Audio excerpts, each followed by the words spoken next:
मैले डिजिटली पनि स्वागत गरेँ। Inspiring hope to the members अर्थात् साकोसहरूले अहिलेको आवश्यकता भनेको सदस्यमा आशा जगाउनु नै मुख्य कुरा हो। अहिलेको चुनौती यो विषम परिस्थितिमा सदस्यलाई आशा जगाइरहनु, धैर्य जगाइरहनु चाहिँ नै महत्त्वपूर्ण कुरा हो जस्तो लाग्दछ मलाई।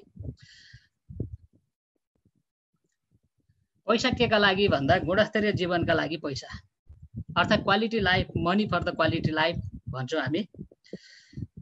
यो मैले प्रस्तुत गर्ने स्लाइडभित्र चाहिँ नै सर्वप्रथम चाहिँ म खण्ड 1 मा वित्तीय साक्षरताको सामान्य अवधारणा अर्थात् जेनरल कन्सेप्ट चाहिँ के हो भन्ने कुरामा जान्छु भने दोस्रो पक्षमा चाहिँ कन्टेक्स्टको अहिले यो कन्टेक्स्ट भनेको चाहिँ सामान्यतया कुनै पनि तालिम सुरुवात गर्दाखेरिमा हामीले अर्थात् तालिमलाई दिँदाखेरिमा चाहिँ हामी 3C कन्सेप्टमा जान्छौँ। त्यो भनेको पहिलो कुरा चाहिँ नि कन्सेप्ट हो।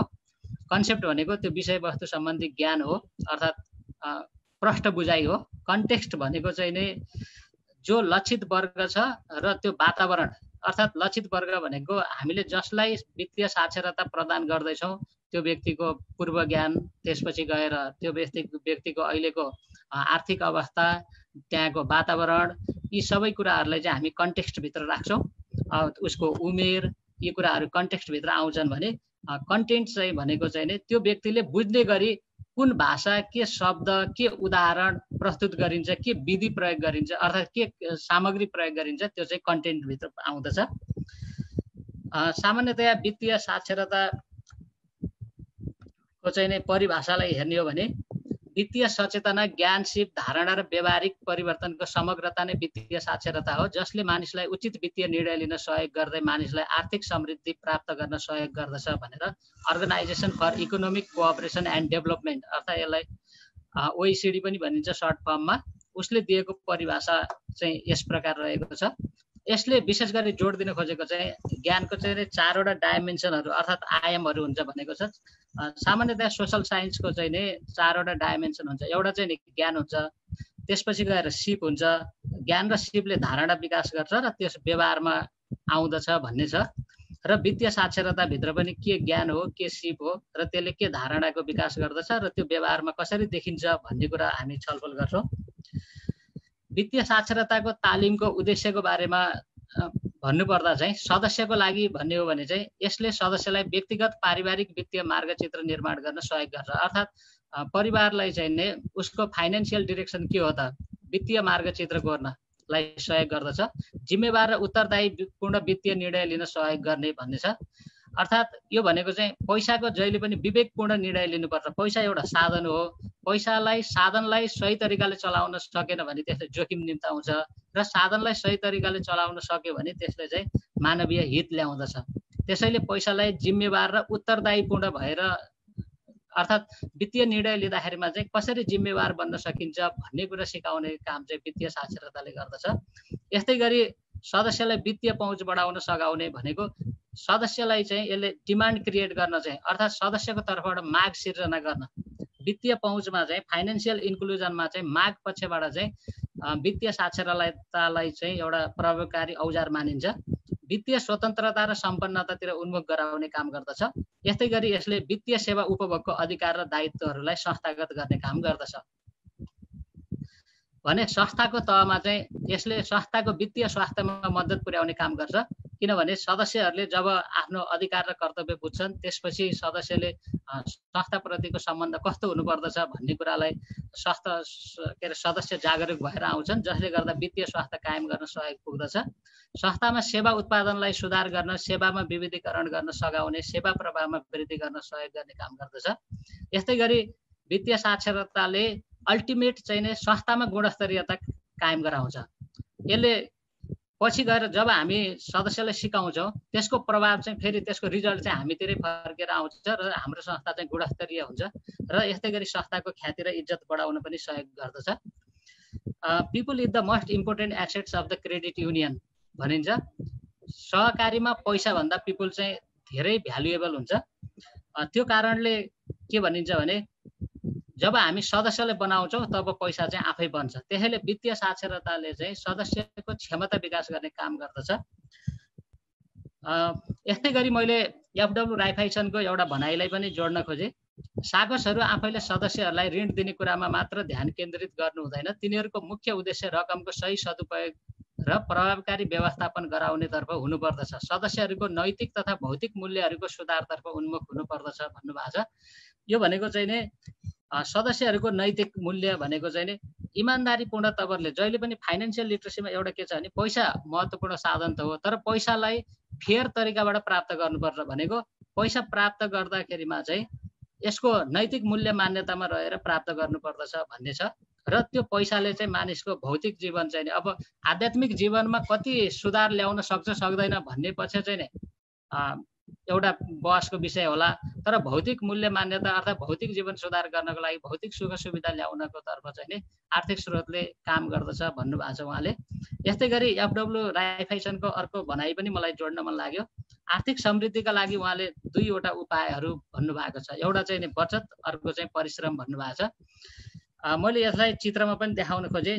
साकसले दिएको पैसा मात्रै दिनु भनेको चाहिँ नि यदि उसले सही व्यवस्थापन गर्न जानेन भने ऊ ऋणको भारमा थोपरिन सक्छ। तर पैसा सँगसँगै उसलाई हामीले वित्तीय साक्षरताको ज्ञान सिप पनि दियौँ भने, व्यावसायिक योजना बनाउन सिकायौँ, पारिवारिक योजना बनाउन सिकायौँ भने त्यो पैसा त्यो साधनले चाहिँ उसको जीवनमा हित ल्याउँछ भन्ने सोचेका छौँ। यस्तै गरी बचत तथा ऋण सहकारी सञ्चालनको पहिला 9वटा सिद्धान्त थियो, पछि एउटा थपिएको छ अपरेटिङ प्रिन्सिपलभित्र, अर्थात् संस्था सञ्चालन गर्ने आधारभूत तहमा चाहिँ वित्तीय साक्षरतालाई समावेश गर्नुपर्छ है। संस्था सञ्चालन गर्दाखेरिमा सदस्यलाई वित्तीय साक्षरताभित्र चाहे त्यो ऋण परामर्शको कुरा हो, बचत सेवाको परामर्शको कुरा होस्, वित्तीय साक्षरता चाहिँ अनगोइङ एजुकेसनभित्र राख्नुपर्दछ भनेर एसियाली ऋण महासङ्घले वित्तीय साक्षरतालाई पनि समेटेको छ। यसै गरी वित्तीय साक्षरता चाहिँ नि सामान्यतया वित्तीय साक्षरताको चरणहरूमा चाहिँ हामीले योजनाको चरण भन्न सक्छौँ, कार्यान्वयनको चरण भन्न सक्छौँ, मूल्याङ्कन र पुनरावलोकनको चरण भन्न सक्छौँ, प्रभाव वा परिणामको चरण भन्न सक्छौँ।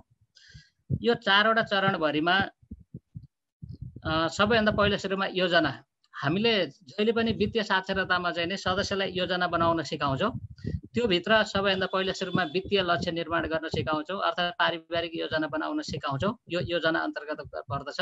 त्यस्तै खर्च आम्दानीको योजना बनाउन सिकाउँछौँ, जसलाई हामी बजेट भन्छौँ।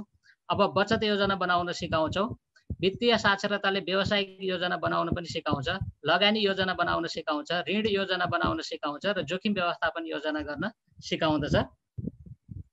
जसले गर्दाखेरिमा जब हामी वित्तीय साक्षरता मार्फत यी योजनाहरू बनाउन सिकाउँछौँ, त्यसले साकसको वस्तु तथा सेवाको माग सिर्जना गर्दछ र सदस्यले यसको महत्त्व बुझिसकेपछि उहाँले कार्यान्वयन गर्नुहुन्छ, जस कार्यान्वयन गर्दाखेरिमा उहाँलाई वित्तीय सेवा आवश्यक पर्न सक्दछ। वित्तीय सेवा अन्तर्गत विशेष गरी बचत, ऋण, बिमा र विप्रेषणलाई 4 प्रकारका मुख्य वित्तीय सेवाहरू भन्छौँ हामी।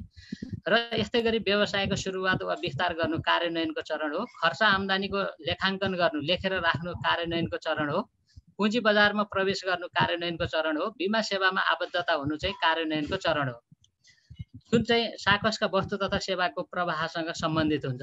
जब सदस्यले यी कुराहरूलाई वित्तीय साक्षरताका यी योजनाहरूलाई कार्यान्वयन गर्दछ, वस्तु तथा सेवाको प्रवाह हुन्छ। र त्यस्तै गरी एकपटक बनाएको योजनाले सधैँ काम नगर्न सक्छ, त्यसैले हामी मूल्याङ्कनको चरण अर्थात् पुनरावलोकनको चरण भन्छौँ। बजेट र वास्तविक आम्दानी खर्चको तुलना र फरक हुनुको कारणहरूको खोजी गर्नु पनि वित्तीय साक्षरताले सिकाउँछ। वित्तीय लक्ष्यहरूको पुनरावलोकन गर्नु पनि वित्तीय साक्षरता अन्तर्गत पर्दछ। यसले चाहिँ के गर्छ भने साकसका वस्तु तथा सेवामा विशिष्टीकरण ल्याउन सहयोग गर्दछ, अर्थात् सदस्यले चाहिँ मलाई यो फिचरको यो विशेषता भएको प्रोडक्ट भएको भए चाहिँ राम्रो हुन्थ्यो भन्ने कुरा चाहिँ उसले बुझ्दछ। वित्तीय साक्षरताको प्रभावको तह भनेको चाहिँ अन्तिममा अल्टिमेट चाहिँ के हो भने यसले फाइनेन्सियल फ्रिडम अर्थात् फाइनेन्सियल डेस्टिनेसन भनेको वित्तीय गन्तव्यसम्म पुर्याउने काम गर्दछ। र जब साकसले सदस्यलाई वित्तीय साक्षरताको तालिम दिनुको उद्देश्य भनेको सदस्यलाई आफ्नो वित्तीय गन्तव्य ठिक तरिकाले पहिचान गर्न र त्यससम्म पुग्ने बाटो सिकाउने उपाय हो। मैले यहाँ अर्को स्लाइडमा लेयर्स अफ फाइनेन्सियल फ्रिडम भनेर राखेको छु, वित्तीय स्वतन्त्रताको तहहरू। यसलाई हामी 3 खण्डमा वर्गीकरण गर्न सक्छौँ। सबैभन्दा पहिलो खण्ड छ रातो खण्ड। यो भनेको चाहिँ के हो भने 6 महिनासम्मको आधारभूत आवश्यकता पुरा गर्ने बचत नभएको अवस्था भनेको रेड जोन हो। जस्तो उदाहरणको लागि मेरो घरको पारिवारिक मासिक खर्च चाहिँ न्यूनतम खर्च 15,000 रुपियाँ छ भने 15,000 छक्का 90 गरे के अरे छक्का गऱ्यो भने 90,000 रुपियाँ पनि बचत छैन भनेदेखि चाहिँ म वित्तीय सङ्कटको घेराभित्र छु। अर्थात् मेरो जीवनमा जुनसुकै बेला पनि वित्तीय सङ्कट आइपर्न सक्दछ, जसलाई हामी रेड जोन भन्छौँ। सबैभन्दा पहिला सुरुमा हरेक व्यक्तिले बुझ्नुपर्ने कुरा चाहिँ मसँग 6 महिनाको क्राइसिस म्यानेजमेन्ट गर्न सक्ने, किनकि क्राइसिस जुनसुकै बेला पनि आउन सक्दछ, जसको प्रत्यक्ष अनुभव अहिले हामीले गरिरहेका छौँ। यो रेड जोनभित्र पर्छ।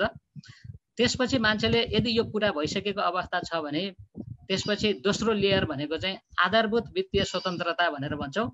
आधारभूत वित्तीय स्वतन्त्रता भनेको रकममा भन्नुपर्दा चाहिँ यो यति रुपियाँ भन्ने भन्दा पनि कुनै पनि व्यक्तिले आफ्नो आधारभूत आवश्यकतालाई चाहिँ रकममा परिमार्जन गर्नुपर्छ। जस्तो व्यक्ति परिवारको सङ्ख्या हेरेर यो कुरा चाहिँ फरक पर्न सक्दछ। ल उदाहरणको लागि मैले 15,000 रुपियाँ भने 15,000 रुपियाँ चाहिँ यदि निष्क्रिय आम्दानी भनेको काम गर्न नगइकन पनि पैसा आउने स्रोत छ भने भनेको जस्तो ब्याजबाट आम्दानी हुन्छ, घरबाट आम्दानी हुन्छ, लाभांशबाट आम्दानी हुन्छ भने त्यसलाई हामी निष्क्रिय आम्दानी भन्छौँ। यदि आफ्नो मासिक आम्दानी, मासिक खर्च चाहिँ आधारभूत मासिक खर्च चाहिँ निष्क्रिय आम्दानीबाट प्राप्त भयो भने त्यो चाहिँ के हुन्छ, निष्क्रिय प्यासिभ लेभलको चाहिँ एउटा आधारभूत तहको वित्तीय स्वतन्त्रता प्राप्त हुन्छ भने अर्को चाहिँ इच्छाइएको वित्तीय स्वतन्त्रता हुन्छ। मान्छेको आधारभूत खानु लाउनु मात्रै नभइकन मानिसको जीवनमा इच्छा चाहना हुनु स्वाभाविक नै हो। यसको तेस्रो तह भनेको चाहिँ मैले कुन जीवनशैली जीवाउन अर्थात् निर्वाह गर्न चाहन्छु, त्यो अनुसार अहिले मैले भनेको 15,000ले मेरो इच्छाइएको जीवनशैलीको रकम चाहिँ के हुनसक्छ, 25,000 रुपियाँ छ भने 25,000 रुपियाँ निष्क्रिय आम्दानीबाट जुन दिन प्राप्त हुन सक्दछ, अर्थात् जुन समयबाट प्राप्त हुन सक्दछ, त्यो चाहिँ मेरो expected level of financial freedom भनेर भन्छौँ हामी। त्यसको लागि चाहिँ सबैभन्दा पहिला सुरुमा निष्क्रिय आम्दानी गर्नको लागि चाहिँ हामीसँग सम्पत्ति हुनुपर्छ। अर्थात् त्यसलाई हामी बचत पनि भन्न सक्छौँ, लगानीहरू यी चाहिँ सम्पत्ति हुन्। सक्रिय सम्पत्तिहरू हुनुपर्दछ र त्यो सम्पत्ति निकाल्नको लागि चाहिँ म आज कति धनी छु भनेर निकाल्नु पर्यो भने चाहिँ हामीले वास्तविक सम्पत्तिलाई गणना गर्नुपर्दछ। त्यसको लागि चाहिँ हामीले एकदमै सजिलो छ, यो धेरै गाह्रो छैन। कुनै पनि आफूसँग भएको आफ्नो स्वामित्वमा भएको सम्पत्तिहरूको न्यूनतम बजार मूल्यलाई एकापट्टि राख्ने, त्यसलाई टोटल गर्ने, त्यस्तै गरी आफूले तिर्नुपर्ने दायित्वहरूलाई एकापट्टि राख्ने र सम्पत्तिबाट दायित्व घटाइयो भने चाहिँ वास्तविक सम्पत्ति निस्किन्छ र वास्तविक सम्पत्ति नै हाम्रो नेटवर्थ हो। अर्थात् वास्तविक धनी हुने रकम मूल्य चाहिँ त्यो हो भन्छौँ। यो वित्तीय साक्षरताको trainer manual 360 degree financial literacy एक्युको म्यानुअलमा यो कुरा लेखिएको छ। मैले छोटकरीमा यहाँ 7 basic principle rules of personal financial management भनेर मैले अगाडि बढेँ। सबैभन्दा पहिला सुरुमा चाहिँ आफ्नो वित्तीय लक्ष्य निर्धारण गर्नुहोस्। फर्स्ट रुल, अर्थात् यसलाई फाउन्डेसन पनि भन्छौँ हामी, आधारशिला हो। यो चाहिँ एसियाली ऋण महासङ्घले चाहिँ के भनेको छ भने यदि हामी वित्तीय लक्ष्य बनाउँछौँ भने जहिले पनि लाइफ साइकललाई चाहिँ ध्यान दिनुहोस्। अर्थात् आफ्नो भविष्यको, आफू जीवनको कुन चरणमा छु र आगामी आवश्यकताहरू के हुन् भन्ने कुरा बुझेर चाहिँ योजनाहरू बनाउनुहोस् भनेको छ। र साकसले वस्तु तथा सेवाको निर्माण गर्दाखेरिमा पनि सदस्यको लाइफ साइकलमा फिट हुने गरी वस्तु तथा सेवाको निर्माण गर्नुपर्दछ भनिएको छ। यस्तै गरी लक्ष्यहरूमा चाहिँ वित्तीय लक्ष्य निर्धारण चाहिँ अल्पकालीन हुनसक्छ, भनेको 1 वर्षभित्रमा, मध्यमकालीन 5 वर्षभित्रमा र दीर्घकालीन भनेको 5 वर्षभन्दा बढी समय लगाएर पुरा गर्नुपर्ने हुनसक्छ। यो एउटा सिम्पल चार्ट मात्रै हो। र त्यसमा पनि सबैभन्दा माथिपट्टि पहिलो लक्ष्य भनेर चाहिँ आकस्मिक बचत, अर्थात् क्राइसिसका लागि 6 महिनाको आवश्यक न्यूनतम खर्च बराबरको बचत चाहिँ पहिलो उद्देश्य हुनुपर्छ, अर्थात् पहिलो लक्ष्य हुनुपर्छ। यदि यो लक्ष्य प्राप्त भएको छैन भने पहिलो लक्ष्य त्यो हुनुपर्छ, त्यसपछि बाँकी लक्ष्यहरू आउनु पर्दछ भनिएको छ। अर्को दोस्रो रुल भनेको चाहिँ नै लाइभ विदिन योर मिन्स, अर्थात् आफ्नो स्रोत साधनमा सीमित रहनुहोस् भन्ने छ। अर्थात् यो भनेको आम्दानीभन्दा खर्च कम गर्नुहोस् भन्न पनि सक्छौँ हामी। यसको लागि सबैभन्दा महत्त्वपूर्ण उपाय चाहिँ बजेट बनाएर खर्च गर्ने हो। बजेट भनेको चाहिँ एउटा निश्चित अवधिको आम्दानी खर्चको अनुमानित विवरण नै बजेट हो। यो एकदम सामान्य परिभाषा भयो। बजेटभित्र आम्दानीका स्रोतहरू हामीले खोज्दछौँ। आम्दानीका स्रोतहरूमा चाहिँ विशेष गरी 3 वटा स्रोतहरू हुन्छन् भनिएको छ। एउटा चाहिँ ज्यालादारी वा रोजगारबाट, भनेको कसैकोमा गएर काम गरेर, अर्थात् केही ज्यालादारीबाट आउने हुनसक्छ, अर्थात् रोजगारबाट आम्दानी हुन सक्छ भने। अर्को स्रोत भनेको चाहिँ उद्यमीको रूपमा आफ्नै काम गरेर भन्ने छ। र त्यो दुईटैबाट त्यो चाहिँ सक्रिय आम्दानी भयो। त्यसलाई मैले चित्रमा बिचमा लगेर चाहिँ सम्पत्तिलाई काममा लगाएर भनेर हालेको छु। यो चित्रलाई त्यो हिसाबले पनि प्रस्तुत गरिएको हो। मूल जरो चाहिँ हामीले आम्दानीको मूल जरो चाहिँ सम्पत्तिलाई बनाउनु पर्दछ। त्यो सम्पत्ति अर्थात् लगानीलाई बनायो भने चाहिँ त्यो जरो बलियो भयो भने चाहिँ आम्दानी सधैँ भइरहन्छ भनेर मैले त्यसलाई बिचमा राखेँ। एउटा सिम्बोलिक रूपमा प्रस्तुत गरेको यसलाई चाहिँ। त्यस्तै गरी आम्दानीको 4 क्षेत्र भनेर रोबर्ट कियोसाकीले रिच ड्याड पुअर ड्याड किताबका लेखक रोबर्ट कियोसाकी, यो किताब अत्यन्तै फाइनेन्सियल लिटरेसीको लागि अत्यन्तै राम्रो किताब मान्दछु मैले। यसमा 4वटा 4 क्वाड्रेन्ट अफ इन्कम अर्थात् 4वटा क्षेत्रहरू भनिएको छ। पहिलो क्षेत्र भनेको चाहिँ ज्यालादारी वा तलबी आम्दानी गर्नु हो। दोस्रो भनेको चाहिँ इन्कम फ्रम सेल्फ इम्प्लोइमेन्ट अर्थात् रोजगार व्यापार व्यवसायबाट हुने आम्दानी हो। तेस्रो भनेको चाहिँ ठुलो लगानी जस्तो उद्योग धन्दामा लगानी गर्नु, स्कुल खोल्नु, ठुला व्यवसायमा लगानी गर्नु तेस्रो हो।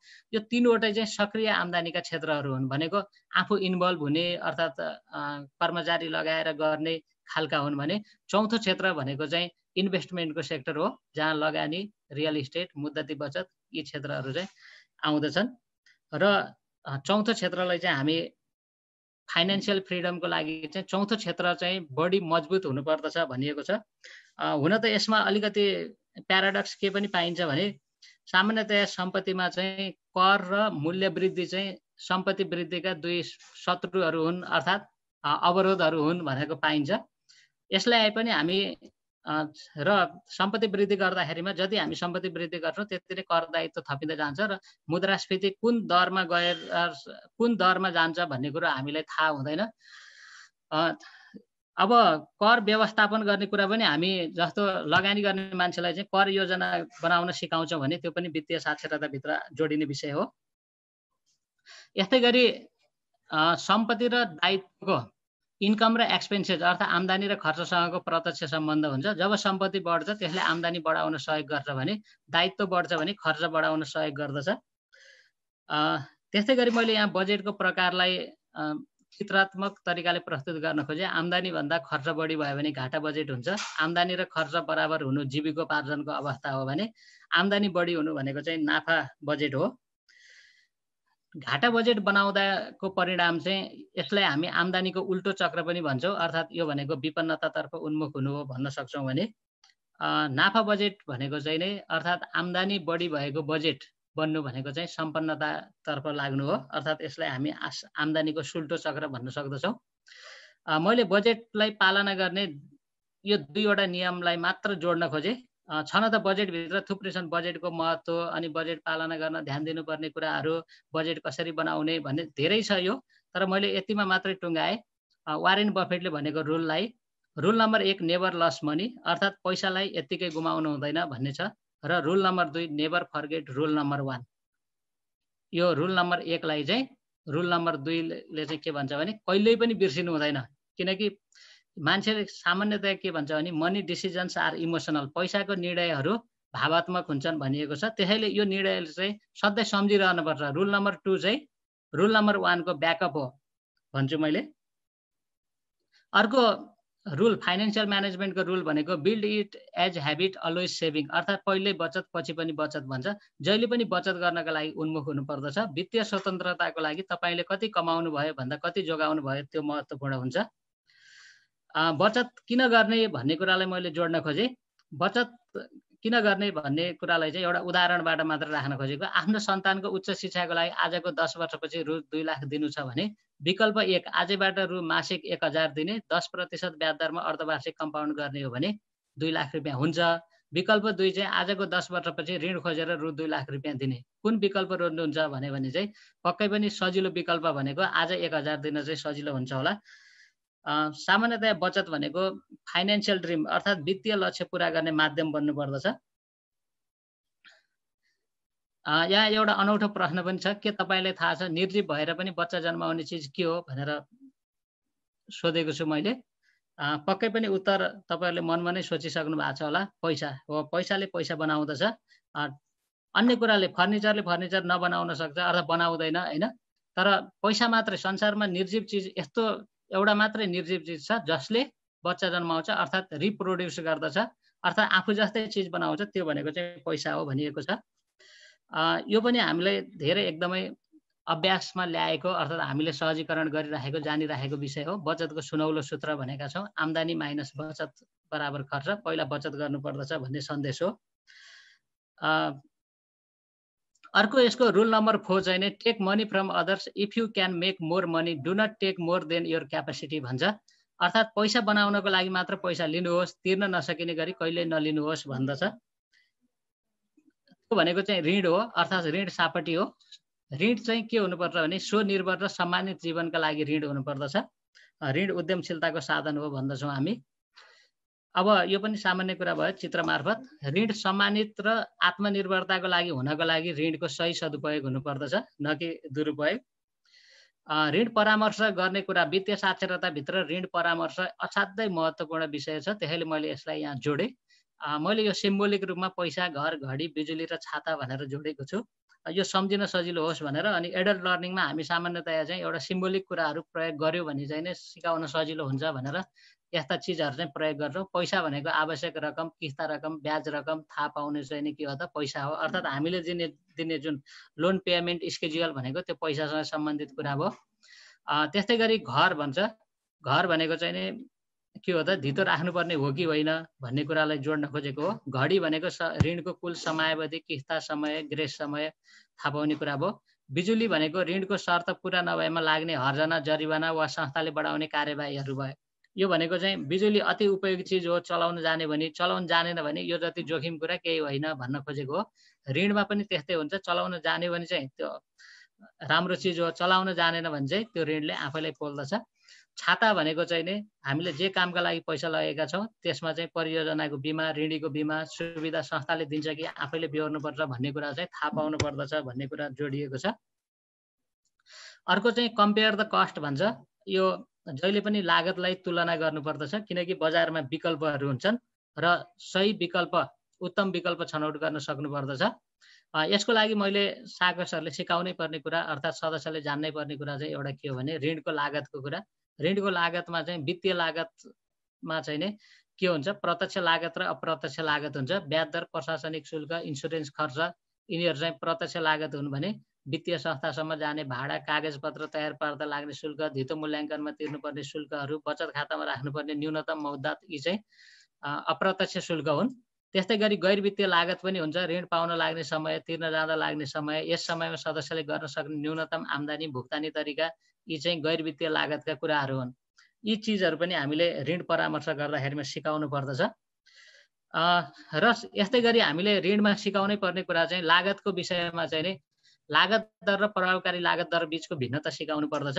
यहाँनिर यो चार्टमा देखाइएको छ किन किस्ता नियमित र मासिक तिर्नु पर्दछ भन्ने कुरा सिकाउनको लागि चाहिँ सदस्यलाई लागत दर र प्रभावकारी लागत दरको बीचमा भिन्नता छुट्याउन सिकायो भने चाहिँ सजिलो हुन्छ होला भन्ने लाग्दछ मलाई। लागत दर चाहिँ संस्थाले तोकेको जहिले पनि के छ 15% छ, तर प्रभावकारी ब्याज दर चाहिँ अर्थात् प्रभावकारी लागत दर चाहिँ उसलाई के हुन्छ, जति छिटो तिर्दै जान्छ त्यही मात्रामा चाहिँ घट्दै जान्छ। यदि मासिक 1 लाखलाई वार्षिक सावा ब्याज एकमुष्ट तिर्ने हो भने चाहिँ उसलाई ब्याज दरको अर्थात् प्रभावकारी लागत दर चाहिँ 15% पर्न आउँछ भने 1 लाखलाई मासिक किस्तामा तिर्दै जाने भने प्रभावकारी लागत दर चाहिँ 8.125 मा फरक पर्न आउँदछ। भनेको उसले खर्च बचाउन सक्दछ, ब्याज पनि एउटा लागत खर्च हो, यो घटाउन सक्दछ भनेर देखाउन खोजिएको छ। अर्को महत्त्वपूर्ण गोल्डन रुल चाहिँ के छ भने let your money work for you भनेको पैसालाई काममा लगाउनुहोस् भनिएको छ। अर्थात् यो भनेको इन्भेस्टमेन्ट हो, लगानी हो। बचतमा, डिबेन्चरमा, सेयरमा, सम्पत्तिमा लगानी गर्न सक्छौँ हामी। यसमा चाहिँ हामीले सिकाउनै पर्ने कुरा चाहिँ कम्पाउन्डिङ इफेक्ट्स अफ सेभिङ चाहिँ हामीले सिकाउन राम्रो हुन्छ। वेल्थ म्याक्सिमाइजेसन अर्थात् सम्पत्ति वृद्धिको उपायहरू सिकाउनु पर्दछ, जसमा हामी 72 को नियम लगाउन सिकाउन सक्दछौँ। यो भनेको चाहिँ कति समयमा सावालाई डबल गर्न सकिन्छ भनेर निकाल्न पर्यो भने सजिलो तरिका चाहिँ 72 भागा हामीसँग बजारमा उपलब्ध हुने ब्याज दर भनेको हामी जति ब्याज दर पाउँछौँ त्यसले भाग गरिदियो भने चाहिँ त्यो समय निस्किन्छ।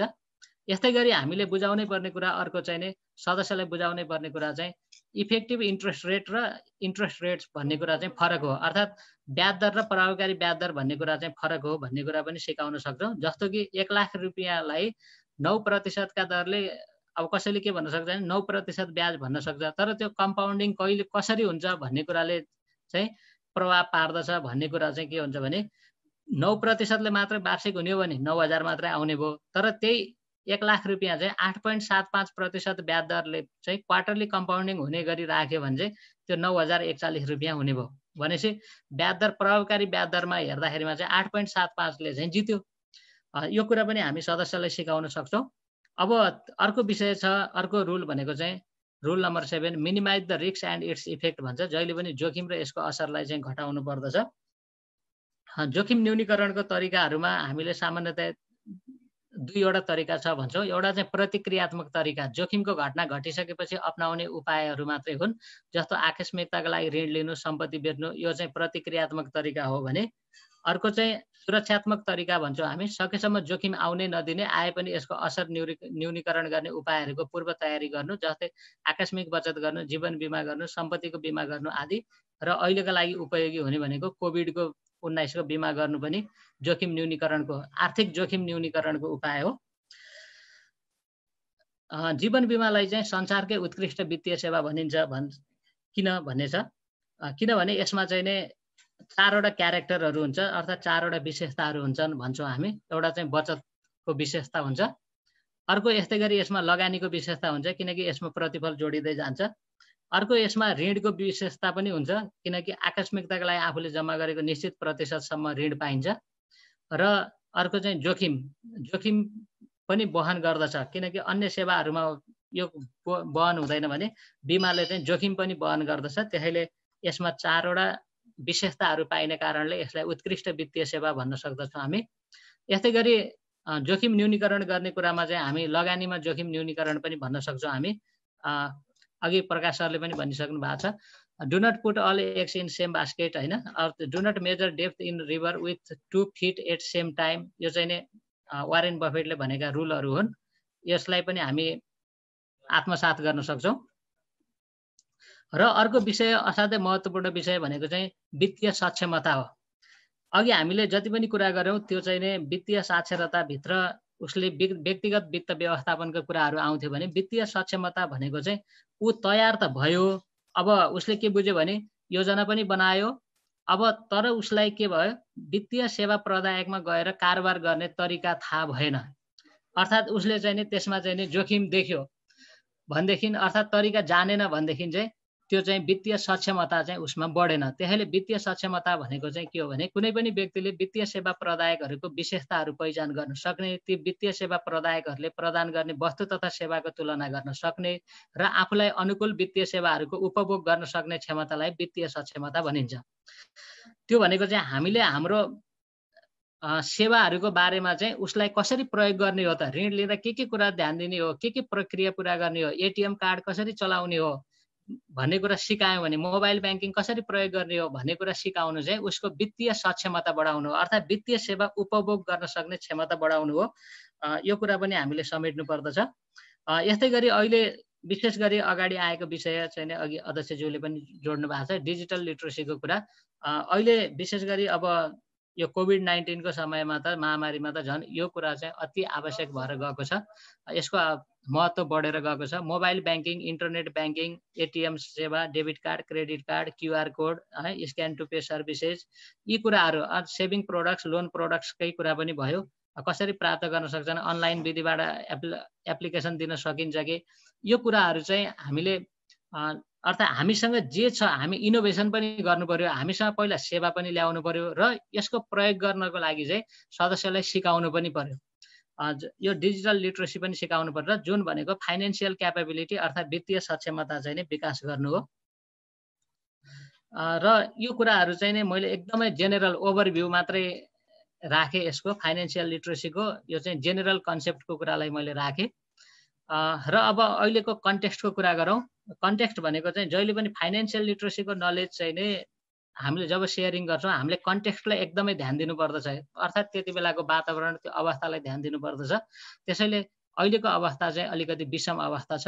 अहिले अघि पनि गणेश सरले भन्नुभएको छ, नेपाल चाहिँ नि अझ सङ्क्रमणको दर बढ्दै जाने, अझ नेपाल सरकारले हिजो अस्ति पनि फोरकास्ट गरेको छ, यो सङ्क्रमण दर चाहिँ अब कम्तीमा 5,000 व्यक्ति चाहिँ नि सङ्क्रमित हुन सक्ने सम्भावना फोरकास्ट गरेको छ। अझै त्यो दर बढेर पनि जान सक्ला।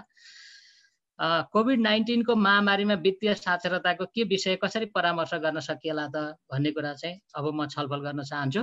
किनकि अघिका कुराहरू चाहिँ हामीले जति पनि राख्यौँ त्यो चाहिँ नि जेनरल कन्सेप्ट हो, त्यो अरू बेला पनि भन्न उपयुक्त हुन्छ नि। अहिले चाहिँ नि जस्तो वित्तीय लक्ष्य बनाउनु पर्छ, व्यवसाय बढाउनु पर्छ, इन्भेस्टमेन्ट गर्नुपर्छ भन्नका लागि चाहिँ नि त्यो उपयुक्त नहुन सक्छ। किनकि अहिलेको चरण भनेको चाहिँ मान्छे स्ट्याग्नेन्ट भन्छ, यो जहाँ पुगेको छ त्यही ठ्याप्पै रोकिएको छ। त्यो कारणले गर्दाखेरिमा अहिलेका लागि यो कन्टेक्स्टमा चाहिँ के भन्न उपयुक्त हुन्छ भन्ने विषयलाई जोडेको छु। मैले सबैभन्दा महत्त्वपूर्ण कुरा चाहिँ दृष्टिकोणलाई राखेँ। अहिले सदस्यले के दृष्टिकोण राखेको छ, अर्थात् ऊ कुन दृष्टिकोणबाट सञ्चालित भएको छ भन्ने कुरा चाहिँ महत्त्वपूर्ण कुरा हो। यो कोभिड-19 महामारीले सबै व्यक्तिहरूलाई, जुनसुकै तहका व्यक्तिहरूलाई पनि असर गरेको छ। होला कुनै क्षेत्रमा अझ बढी होला वा कुनैमा अलिकति कम होला, तर असर गरेको छ। यो असरको अवस्थामा पनि उसको दृष्टिकोण चाहिँ कस्तो छ त भन्ने प्रसङ्गलाई मैले जोड्न खोजेँ। विशेष गरी अहिलेको महामारीलाई चाहिँ उसले कतिको धैर्यतापूर्वक, कतिको आत्मसंयम अपनाउन सकेको छ कि छैन भन्ने विषय चाहिँ महत्त्वपूर्ण हो। मैले एउटा यहाँनिर शिव खेराको एउटा प्रसङ्ग जोड्न खोजेँ। एउटा मान्छेले चाहिँ बेलुन उडाउँदो रहेछ, अनि त्यसपछि जब व्यापार कम हुन्छ उसले बेलुन उडाउँदो रहेछ। बेलुन उडाइसकेपछि एउटै बच्चीले आएर चाहिँ सोधिछन्, त्यहाँ मध्येको कालो बेलुन चाहिँ उड्छ कि उड्दैन होला भनेर, अङ्कल यो कालो बेलुन उड्छ कि उड्दैन भनेर सोधिछन्। अनि त्यो प्रश्न सुनेर त्यो जो बेलुन विक्रेता थियो ऊ अचम्म परेछ। अनि उसले एकछिन शान्त भएर सोचेछ र उत्तर दिएछ, यो बेलुन चाहिँ रङको कारणले उड्ने होइन नानी, यो चाहिँ नि यो भित्रको हावाको कारणले उड्ने हो भनेर चाहिँ त्यो उत्तर दिएछ। अहिले हामीले दृष्टिकोण पनि यो भित्रको हावालाई चाहिँ नै मान्न सक्छौँ। सदस्य कति नकारात्मक अवस्थाबाट उस चाहिँ असाध्यै ओहो मेरो त सबै कुरो सकियो भनिरहेको अवस्था छ कि, वा केही न केही मैले चाहिँ नि केही अझै पनि यो बेला चाहिँ धैर्य गर्ने बेला हो, यो मलाई मात्र परेको होइन, यो सबैलाई समस्या आएको छ भन्ने कुरा सोचेको छ भन्ने कुरा चाहिँ ऊ कुन दृष्टिकोणबाट चाहिँ उसको अहिले मानसिकता के छ भन्ने कुरा चाहिँ महत्त्वपूर्ण हुन्छ। र अहिले हामीले सिकाउनु पर्ने कुरा चाहिँ मलाई लागेको कुरा चाहिँ small did gives result rather than big talking, अर्थात् ठुला कुराभन्दा सानो कामले परिणाम दिन्छ भन्ने कुरा चाहिँ हरेक व्यक्तिले सोच्न जरुरी छ जस्तो लाग्छ यो कन्टेक्स्टमा चाहिँ। जस्तो कि अहिले साना साना कुराहरू, जस्तो हिजो हामीले व्यस्तताका कारण भ्याएनौँ होला, अर्थात् यो कुरालाई हामीले त्यति महत्त्व दिएका थिएनौँ होला भने अहिलेको समयमा चाहिँ साना साना कुराहरू जस्तो कि परिवारको सदस्य छलफल गर्ने, परिवारको सदस्यको हेरचाह गर्ने, घरको सरसफाइ गर्ने, करेसाबारीको निर्माण गर्ने, कौशी खेती गर्ने, यी कुराहरू जति सक्दो उसले आफूलाई साना साना कामबाट पनि काममा इन्गेज राख्यो भने चाहिँ उसले सकारात्मक सोच राखेको छ भन्ने बुझिन्छ। Doing something is better than nothing, खाली बस्नुभन्दा केही गर्नु राम्रो हो भन्नु चाहिँ यो बेलाको यति बेला आत्मसात गर्नुपर्ने कुरा हो। त्यसैले आफ्नो पेशागत ज्ञान सिपसँग सम्बन्धित विषयहरू अध्ययन गर्ने, सम्भावना भएका कार्यहरू गर्ने, यसमा ठ्याक्कै एउटै व्यक्तिका लागि वान फिट सोल्युसन हुन्छ जस्तो चाहिँ मलाई लाग्दैन। मात्र के हो भने उसले दृष्टिकोण यो राख्यो भने आफूलाई चाहिँ व्यस्त राख्न सक्दछ होला, अर्थात् अप्ठ्यारो परिस्थितिमा पनि आफूलाई केही सहज बनाउन सक्दछ होला भन्ने कुरा चाहिँ यति बेला सिकाउन जरुरी हुन्छ जस्तो लाग्छ मलाई। अर्को कुरा चाहिँ इमर्जेन्सी सेभिङको कुरा चाहिँ सिकाउन जरुरी हुन्छ होला, किनकि यति बेला चाहिँ मान्छेले ठ्याक्क रियलाइज गर्ने बेला हो। यदि उसँग छ, मैले जानेछु मसँग इमर्जेन्सी सेभिङ छ है भन्ने कुरा पनि बुझ्ने भयो। यदि उसँग तयारी रहेनछ भने पनि उसले चाहिँ यो कुरा बुझ्न सक्ने भयो। त्यसैले यसमा चाहिँ के भनिन्छ भने always hope for the best but prepare for the worst, अर्थात् सधैँ राम्रोको अपेक्षा गर तर खराब परिस्थितिबाट बच्ने तयारी पनि गर भनिन्छ। यो इमर्जेन्सी सेभिङको कुरा चाहिँ सबैभन्दा महत्त्वपूर्ण कुरा हो। यो पनि पुरा नहुनु चाहिँ रेड जोनभित्र अघि जुन मैले लेयर्स अफ फाइनेन्सियल फ्रिडममा पनि यो कुरालाई राखिसकेको छु। तेस्रो कुरा चाहिँ हामीले सिकाउनै पर्ने कुरा चाहिँ अहिले सदस्यलाई खर्च, निड भर्सेस वान्ट्स, अर्थात् चाहना के हो र आवश्यकता के हो भन्ने कुरा छुट्याउन असाध्यै जरुरी छ हरेक व्यक्तिले। अर्थात् यो कुरा हामीले पनि हाम्रो व्यवहारमा मैले निड्स भर्सेस वान्ट्स छुट्याउन सके कि सकिनँ भनेर आफैलाई जज गर्नुपर्ने अवस्था छ। र अहिलेको बेला भनेको चाहिँ जहिले पनि यहाँ 3वटा रङ छुट्याइएको छ र यो रङका आधारमा चाहिँ आफूलाई हरियोभित्र सीमित राख्न सक्नु चाहिँ अहिलेको उपलब्धि हो। यो कुरा चाहिँ हामी सदस्यलाई सिकाउन सक्दछौँ, अर्थात् भन्न सक्दछौँ, आफ्नो व्यवहारमा ल्याउन सक्दछौँ। अर्को चाहिँ मितव्ययी जीवनशैली महत्त्वपूर्ण कुरा हो। अहिले चाहिँ हामीले सदस्यलाई अहिले दिन सकिने अर्थात् सिकाउन सकिने विषयहरू, उपयुक्त विषय भनेको चाहिँ अब जस्तो यो सामग्रीहरूको चाहिँ कमी छैन जस्तो लाग्छ मलाई वित्तीय साक्षरताको, मात्र हामीले कसरी दिने, हामी कसरी तयारी हुने, कसरी प्रवाह गर्ने भन्ने कुरा मात्रै हो। जस्तो बचत बढाउने अर्थात् खर्च घटाउने 100 उपायहरू चाहिँ हामी वित्तीय साक्षरता यो एसियाली ऋण महासङ्घले निर्माण गरेको वित्तीय साक्षरताको तालिम निर्देशिकामा 100 उपायहरू दिएको छ। मैले केही उपाय मात्रै लिस्टिङ गरेको छु। यस्ता उपायहरू हामी आफै पनि बनाउन सक्छौँ। हाम्रो क्षेत्रअनुसार यस्ता उपायहरूको बारेमा चाहिँ हामी सदस्यलाई जानकारी गराउन सक्छौँ। अर्को चाहिँ उपयुक्त हुने, अहिले सिकाउन उपयुक्त हुने विषय चाहिँ खाद्य सञ्चितको उपायहरूको खोजी चाहिँ राम्रो हुन्छ होला। किनकि अहिलेको समयमा चाहिँ जुन सञ्चित हुने प्रकारका खाद्य सामग्रीहरू छन्, ती सामग्रीहरूको चाहिँ बढी माग आउँछ होला जस्तो लाग्छ मलाई। किनकि जुन छिटै डिस्पोज हुन्छन् ती सामग्रीहरू जुन चाहिँ नै जोगाएर राख्न लामो समयसम्म राख्न सकिँदैन, ती सामग्री भन्दा पनि जुनलाई चाहिँ नि बिस्तारै प्रयोग गरेर लामो समयसम्म प्रयोग गर्न सकिन्छ अर्थात् राख्न सकिन्छ, ती सामग्रीको खोजी चाहिँ बढी हुन्छ होला। त्यसैले जे छ सम्भव हुने कुरालाई मात्र जोड्न खोजेको मैले। जस्तो अहिले तराईतिर करेलाको उत्पादन धेरै भएको छ भने थाहा छ कृषकले मूल्य त पाएको छैन, तर त्यसलाई सोझै फाल्नुभन्दा यसलाई कति सकिन्छ त्यही गाउँठाउँमा पनि वितरण गरेर यसलाई सुकुटी बनाउने। भोलि थाहा छैन यो पेन्डेमिक अझै इन्क्रिज हुँदै जाँदाखेरिमा यी खाद्यका सामग्रीका आवश्यकताहरू अझै पर्न सक्छन्। अझै पनि सहरी क्षेत्रमा यी कुराहरू उत्पादन गर्न सकिँदैन भनेपछि ती चिजहरू भोलि आवश्यक पर्न सक्छन्। त्यस्तै बोडी फर्सी चाहिँ नि सुकेपछि मात्रै, पाकिसकेपछि मात्रै टिप्ने कुरा भयो। गेडागुडी उत्पादनमा जोड दिने कुरा भयो। भण्डारणको सही उपायहरू सिक्ने सिकाउने कुरा भयो। भनेको अहिले मान्छेले बल्कमा त किनेर राखेको छ, तर त्यसलाई ठिक तरिकाले चलाउन राख्न नजानेर कुहिएको हुनसक्छ। मान्छेले 20 किलो पिठो किनेर लग्यो, 10 किलो खायो, 10 किलो फालेको अवस्था हुनसक्छ। भनेपछि त्यसलाई कसरी जोगाउन सकिन्छ भन्ने विषय पनि महत्त्वपूर्ण हुनसक्छ। अर्को कुरा चाहिँ यति बेलाको समय चाहिँ खाद्य पदार्थलाई सडाएर, कुहाएर, जाँड रक्सी बनाउने काम चाहिँ रोक्नु पर्दछ। अर्थात् यी कुराहरू चाहिँ गर्नु हुँदैन भनेर पनि हामी सिकाउन सक्छौँ। त्यस्तै गरी अहिले देखिएको भनेको अहिले उपयुक्त हुने कुराहरूमा चाहिँ कृषि कार्यमा प्रोत्साहन भन्न सक्छौँ हामी। हुन त अहिले कृषि कार्यमा पनि अब इनपुट सेक्टरमा अर्थात् मल बिउ खाद्यान्नमा चाहिँ के अरे मल बिउमा चाहिँ नि कहीँ अभाव भएका कुराहरू पनि सुनिरहेका छौँ हामीले। तर पनि कृषि कार्यमा जो जहाँनिर छ उसले खाली जमिनलाई चाहिँ प्रयोग गर्ने कुरा, उत्पादन गर्ने कुरालाई चाहिँ जोड दिन सक्यो भने राम्रो हुन्छ होला। यस्तै गरी कृषिमा चाहिँ भण्डारण गर्ने कुराहरूलाई कसरी राख्न सकिन्छ। जस्तो अब मकै उत्पादन हुँदैछ, कृषकले मकैलाई कसरी भण्डारण गर्न सक्छन् भन्ने कुरालाई हामी सिकाउन सक्छौँ। मासु एवं अण्डाजन्य कृषि उपजमा जोड दिने। अहिले तुरुन्तै अहिले हिजो आजकै परिस्थिति चाहिँ त्यति चलायमान नभए पनि केही समयपछि यो चलायमान चाहिँ अलि सहज हुनसक्छ। त्यसैले यी उपजहरूमा पनि हामीले जोड दिन सक्छौँ। र अर्को चाहिँ अहिले अब देखिएको चाहिँ मलाई लागेको चाहिँ के हो भने परम्परागत घरमै बसेर गर्न सकिने कामहरूमा चाहिँ प्रोत्साहन गर्न सकियो भने भनेको यो जुन ट्रेडिसनल स्किल्स चाहिँ नै हस्तान्तरण हुन सकेको छैन।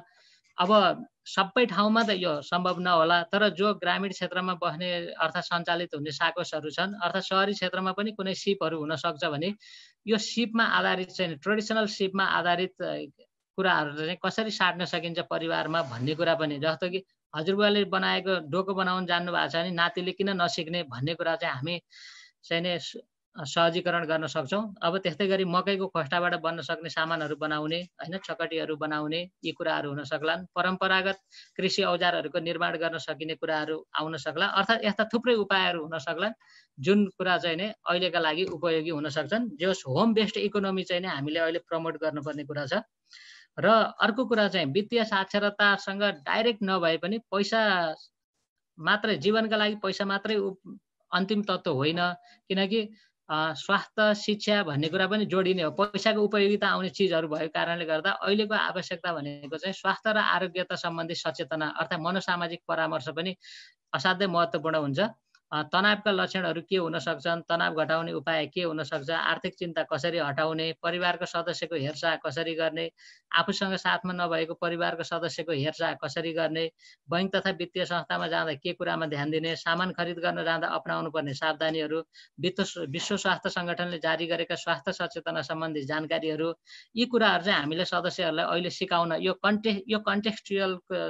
कन्टेक्स्टमा चाहिँ हामीले यी कुराहरू सिकाउन चाहिँ उपयुक्त हुन्छ होला जस्तो लाग्छ मलाई। त्यस्तै गरी सरकार र विभिन्न सेवा प्रदायक साकोस आफैले छुट सहुलियत सम्बन्धी दिएका सुविधाहरूको सूचना पुर्याउने। भनेको विभिन्न ठाउँमा अहिले विभिन्न सूचनाहरू आइरहेका छन्। अब अनुदानका कुराहरू, सहुलियतपूर्ण ऋणका कुराहरू भए, कृषि उपकरण खरिदमा छुटका कुराहरू भए, संस्थाले प्रदान गरेको सुविधाहरूको बारेमा जानकारी पनि हुनसक्छ, आफ्नै संस्थाले प्रदान गरेको। यो कुरा चाहिँ हामीले कति सदस्यले पुग्यो त? हामीले सबै सदस्यले यो जानकारी दिन सक्यौँ कि सकेनौँ? यो कुरा पनि अहिलेका लागि चाहिँ हाम्रो सदस्यहरूलाई यो सूचना चाहिँ पुरा, अर्थात् विभिन्न समयमा यस्ता सूचना आछन् भने यसलाई अद्यावधिक गराउने, यी सूचनाहरू दिने काम पनि गर्न सक्छौँ हामीले। र अहिले सदस्य शिक्षाको लागि उपयुक्त सामग्री र माध्यमहरूमा चाहिँ सामग्रीहरूमा चाहिँ अब अडियो सामग्री, अहिले सबैसँग हामीसँग चाहिँ स्मार्टफोन छ। हामीले यदि चाह्यौँ भने अडियो सामग्री निर्माण गर्न कुनै गाह्रो हुन्छ जस्तो लाग्दैन मलाई। त्यस्तै गरी पोस्टर निर्माण भनेको चाहिँ डिजिटल पोस्टर भन्न खोजेको हो। यो चाहिँ हामीले फेसबुकमा अपलोड गर्ने पोस्टरहरू बनाउन सक्छौँ। त्यस्तै गरी दृश्य सामग्रीहरू पनि हामी निर्माण गर्न सक्छौँ। र अर्को चाहिँ के गर्न सकिन्छ भने सदस्यबाट सदस्यलाई शिक्षा। अहिले समुदायमा जसले सकारात्मक सोच राखेका छन्, अझै पनि केही न केही यो कठिन परिस्थितिमा पनि सक्रिय जीवन बिताएका मान्छेहरू लाई चाहिँ बाट चाहिँ केही सन्देश लिएर फेरि ती आफ्नै सदस्यहरूलाई दिने, सदस्यबाट सदस्यलाई शिक्षा कार्यक्रम पनि चलाउन सक्छौँ हामीले। हाम्रै सदस्यहरू पनि विभिन्न पेसासँग सम्बन्धित हुनुहुन्छ। उहाँहरूबाट केही जानकारीमूलक सामग्रीहरू बनाउने, निर्माण गर्ने, रेकर्ड गर्ने र अन्य सदस्यहरूलाई जानकारी दिने गर्यो भने लोकल मान्छेले त्यही ठाउँमा गरेको कुरा चाहिँ अझ बढी प्रभावकारी पनि हुनसक्छ। किनकि जीवनशैलीका कुराहरू गर्ने भने त उसले गर्न सकेको छ भने मैले किन गर्न सक्दिनँ र भनेर सदस्यलाई अझ विश्वास बढी हुन सक्दछ। र सम्प्रेषणको माध्यमहरूमा चाहिँ अहिले प्रयोग गर्न सकिने भनेको स्थानीय रेडियो, स्थानीय टिभी च्यानलहरू, माइकिङ, फेसबुक, मेसेन्जर, भाइबर नै हुन्। र यस्तै गरी सकिन्छ भने, सम्भव हुन्छ भने हामी प्रविधि मार्फत जो बिस्तारै यो अभ्यास गर्दै जानुपर्छ जस्तो लाग्छ मलाई। प्रविधि मार्फत सदस्यहरूसँग छलफल गर्ने जुम, गुगल मिट अथवा विभिन्न अन्य पनि माध्यमहरू छन्। यी माध्यमहरू प्रयोग गर्न सक्यौँ भने चाहिँ नै हामी जोडिन सक्छौँ होला। र अन्त्यमा मैले यसलाई कन्क्लुजन चाहिँ कसरी गरेँ भने वित्तीय साक्षरता चाहिँ अङ्क र अक्षरको मात्र ज्ञान होइन, यो बिल्कुलै व्यावहारिक शिक्षा हो। के छ भने ज्ञान र सिपको बारेमा वित्तीय साक्षरताका प्रशस्त सामग्रीहरू निर्माण भइसकेका छन्। र यो धेरैजनाले, किनभने सबै मान्छेको आफ्नो, मैले अघि नै भने खाली, कोही पनि खाली छैन, कोही पनि भरि छैन भनिसकेको छु सुरुमै। त्यो हिसाबले हामीलाई ज्ञान र सिपको कुरामा चाहिँ कमी छैन, तर व्यावहारिक प्रयोग कति भयो, वित्तीय साक्षरताले मान्छेको लाइफमा चाहिँ के चेन्ज आयो भनेर यसको अध्ययन हुने, अर्थात् आफैले पुनरावलोकन गर्ने, हेर्ने कुरा चाहिँ एकदमै कम छ। अर्थात् हाम्रो जीवनमा परिवर्तन आउन चाहिँ हामीले कति हिसाब गर्न जान्यौँ, बजेट बनाउन जान्यौँ कि जानेनौँ भन्दा पनि त्यसलाई व्यावहारिक रूपमा उतार्न जान्यौँ कि जानेनौँ भन्ने कुराले चाहिँ प्रभाव पार्छ भन्न चाहन्छु म। त्यसैले व्यावहारिक शिक्षाको पहिलो प्रयोगशाला चाहिँ आफै बन्नुपर्दछ भन्छु मैले। किनभने सहकारीले सिकाउने मात्रै होइन, सहकारीमा जसले सिकाउनुहुन्छ, जो महत्त्वपूर्ण भूमिकामा हुनुहुन्छ।